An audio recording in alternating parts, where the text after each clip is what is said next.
Here's one of the last stressors that you can find in a home. If you've been following along, that's fantastic. Go back and watch those. If you would like a full list of all of the house stressors and how to find them, to find out where the stresses are happening because architecture isn't doing its job in your home, you can sign up for my newsletter, and that's a free download for you to download that and have that and use it. The link is in the bio. Let's talk about compression and release and also thresholds. Now, I've talked about thresholds at the entryway right here before, but let's talk about thresholds around the rest of the house. Now, a threshold should let you know that you're entering another zone within the house. Now, it doesn't have to be compartmentalized. You don't have to go through a strict doorway. They're attempting a threshold here with the change in the floor type.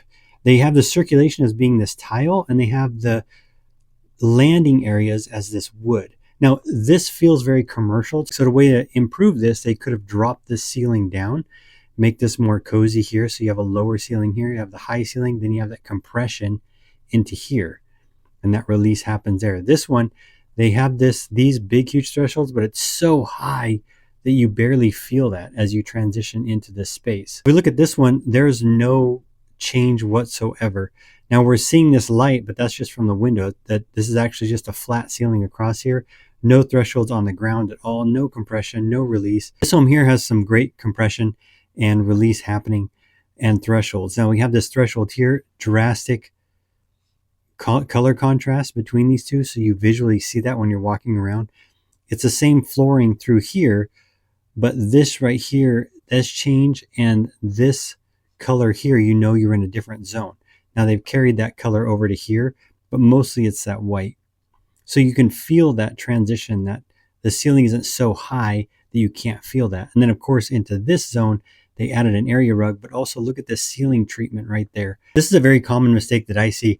There is thresholds here. We drop down, we have a different ceiling treatment than the rest of the house, but this is one floor plan that is super open.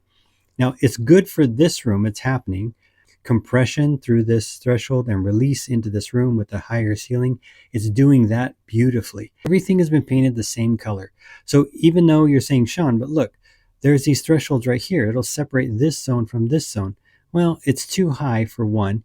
For two, it's too open all the way through. So I really don't feel like I'm in a different zone. There's a little odd wall right here. But the biggest thing about it is none of these thresholds have any contrast. They're all the exact same color.